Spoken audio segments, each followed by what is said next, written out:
Sikwincwadi yethu The Desire of Ages, chapter 29. Chapter 29 ke uthetha about a very simple topic. It is Sabbath, topic yayo. Sonke siyayazi mos iSabbath ithetha ntoni. Xa kuthiwa Sabbath siyayazi engqondweni uba kuvele kufike ntoni na. But you'll be surprised after ndifunde le topic. Xa ndifumanisa ngeSabbath ndaqonda ayiyo le nto bendicinga fanuba yiyo iSabbath. Masithathe iBhayibhile zethu sifunde kwincwadi kuGenesis chapter 2 verse 3. Ufundeka ohlobo. Wawusikelela uThixo umhla wesixhenxe. Wawungcwalisa ngokuba waphumla ngawo kuwo wonke umsebenzi wakhe awawudalayo uThixo wawenza. Siphinde sifunde uGenesis chapter 1 verse 31. Ufundeka ohlobo yena. Kwaba njalo wakubona uThixo konke akwenzileyo, nanko kulungile kunene, kwahlwa kwasa yangumhla wesithandathu. Uthixo angawasikelela lamazwi ngoYesu Kristu Nkosi yethu. Amen. Uthe uYesu awubedala siyayazi ngosuthixo uye wadala. For 6 days uThixo was busy with his creation. Uthe xa egqiba ngomhla wesixhenxe adicide ukuphumla ngeli xesha. Uphumla ke ngoku uThixo efuna ukunikezela umhla wophumlo kuAdam. Uthi xa ezawuyenza le nto yokuphumla adicide ukuba makalisikelele elinasika elisuku. Waliblessa and walisanctifya, walinikezela kuAdam njengoba besenditshilo. Olu ke usuku yaba yimemorial ye-creation, uphawu lobuhandiba bukaThixo kwakunye nothando lwakhe. Xa sicinga ngeSabatha namhlanje ngaba siyayicinga loo nto uba olu usuku ayilo suku loba siswenge, ayilo suku loba senze ezethu izinto, lusuku oluba sikhumbule ukuba uThixo umsebenzi awawenzayo kwi-creation. Usuku olulweSabatha lusuku ofanele uba luyasikhumbuza, lusibuyisele ezingqondweni ucinga ngendalo, isisondeze ngakumbi nangakumbi kuThixo, isisondeze nangakobudlelwane noThixo umdali wethu. Xa sinokumamela intsholo yendaka, ndithe xa ndifika kule ndawo ndake, do we even listen to intsholo yendaka? Kuthiwa xa unothatha ixesha umamele intsholo yendaka, umamele ukuphefumla kwemithi, umamele nomculo owenziwa ngamaza elwandle. Kuthiwa usikhe sicinge into yobana lilizwi elalithethwe nguThixo kule ndawo, lilizwi elisafanele uba lisathetha kuthi eli, lilizwi elalukhe lathetha one-on-one noAdam noEve. Elo lizwi selilizwi esifanele uba lisa-aplaya kubomi bethu namhlanje. Xa sibona le mimangaliso siyakwazi ukufumana ukuthuthuzeleka kuba nathi siyathuba siyabhenefitha kweli lizwi kuba yayilela lizwi lalikhe lakhona ngaphambili elifanele uba kanti litshintsha ubomi bethu. Lilizwi elanikela kwindalo, ikuthiwa iselilo namhlanje elizwi that speaks life to the soul. Sinabo ke obu bungqina bokuba iSabatha yayikhona kwasekuqaleni. Yonke le nto ndingakayithetha into echaza into yobana nyhani iSabatha yayikhona kwasekusekelezweni kweSabatha. But ngandlela ithile amaJuda aye alibala ngomhla weSabatha kuba ungendawo uye wangenelela. Which is why uThixo eye wathi xa ephosa amazwi akhe, eqingqa amazwi akhe kwintaba yeSinayi, ewufaka kwakhona umhla wesixhenxe indlela abaluleke ngawo. Uthe uThixo ubona uba abantu bayalibala and ongendawo iyakhompyutha naye to win his souls kwelakhe icala, efuna ukwenyelisa uThixo, ewunyelisa lo mhla ewenza ibe ngumhla esinganawukwazi nathi ukuatheyina. Nangoku sithi xa iinto ezininzi efanuba siyazenza ngesaba ngomhla weSabatha, befanuba sizenzi ngomhla weSabatha, sizenze sibe nee-excuses. Kanti uThixo yile nto wayeyilwa kangaphambili. Olu usuku lusuku olufanele ubekelwe bucala, lube sisikhumbuzo and ke ngoku xa lusisikhumbuzo luphinde lusibuyisele kwapho andiyazi na into endiphazamisayo le njengoba ndithetha njalo noba iphazamisa nani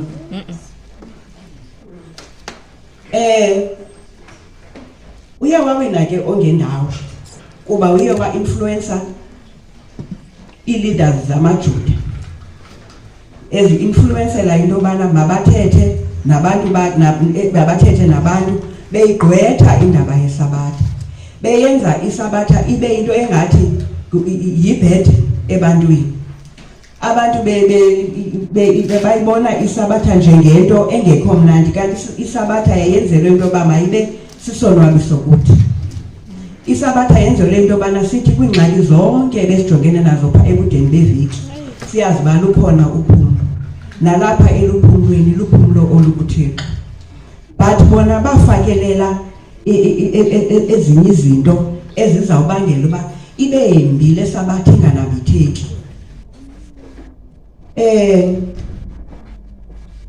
wayefuna ke ukuyigcipha isabatha khona ukuze abantu namhlanje umususaqhubekeka uyenza loo nto silapha namhlanje sisenkonzweni kukho abantu abasezipatini so luhlobo azama ngalo into yobana nathi siyibone iyincitha xesha into yesabatha yakhe ubona abantwana abatsha bethu bephuma besiya ngaphandle because bayibona injalo yonke le into luhlobo ke ngoku ekusafuneka sisebenze ngalo ukubuyisela isabatha kaThixo neplan awayinayo uThixo ngesabatha yakhe sibuyisele i-misconceptions about Sabbath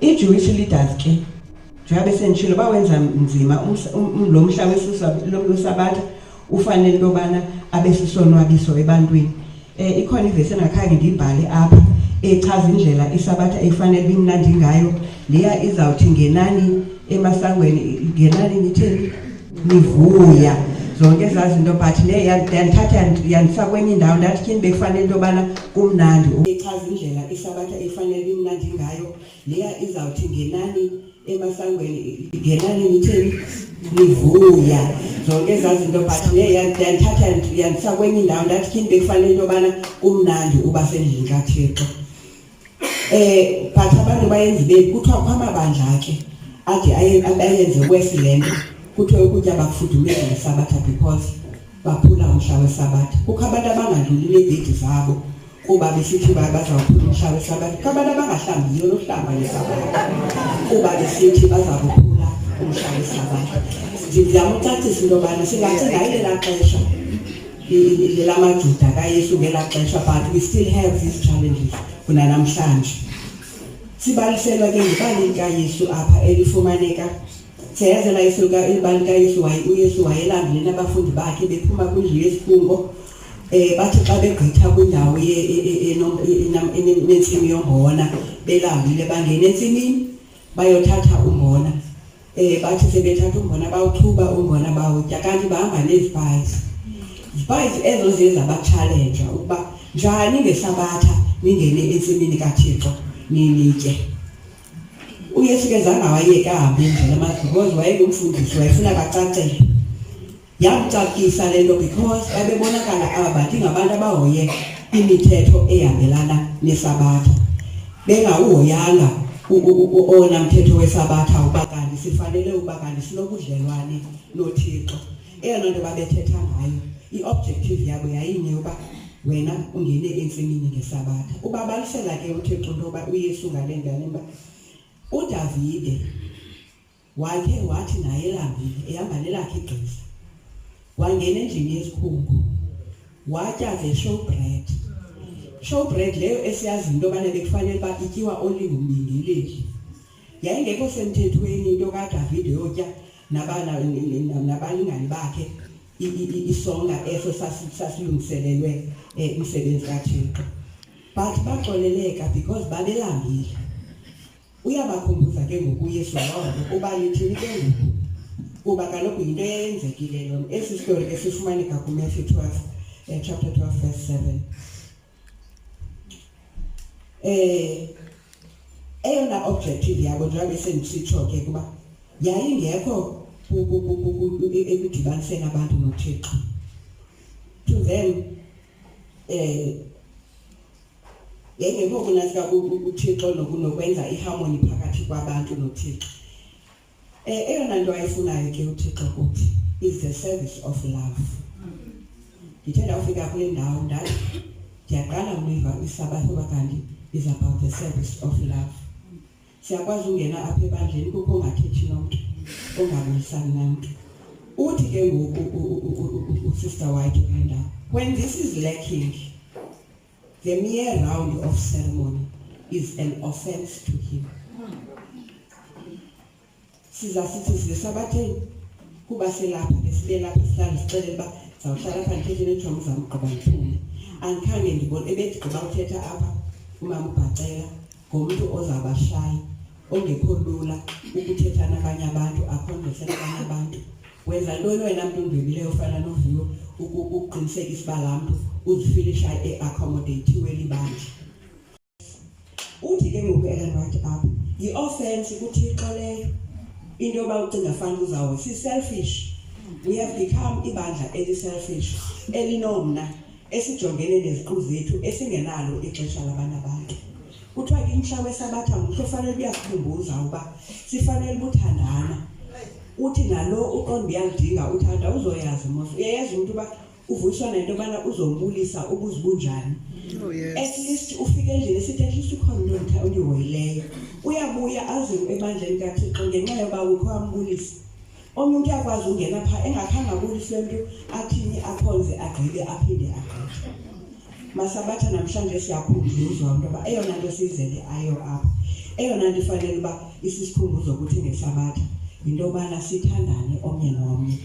Singakhange siyenze le nto kuthiwa i-offense kuThixo. Ingasuke siyazi into yoba xa sithetha nge-offense iyamculukisa uThixo, ayibonwabisi uThixo, and yonke le nto ibonwa as i-mockery. So Sabbath was designed to bring men into communion with God. It is the service that God values. Kodwa ingqondo zabantu zisathelwayo zi-rights of iSabbath ngaphezu kwe-observance yayo. Kuthiwa zizinto ke ezibonakala ziyi-mockery ebusweni bukaThixo. Sithi sizokhonza uThixo apha kanti asikenzi yona, sisecaleni. Ndiyafuna ukuthi siyafana kakhulu nala maJuda elaa xesha likaYesu kokuthethwa ngawo apha. Isabatha ke kuthiwa yenzelwe umntu, yenzelwe thina. Ayisithi ayosabatha eyenzelwe thina. Kuthiwa thina sinikwe lo mhla ukuze sivuye sigcobe ngawo. Lo umhla awufanelanga uba ukuzisa ibhedle ebomini bethu. Ndicela kubekho umuntu endifundela u-Ezekiel chapter 20 verse 12.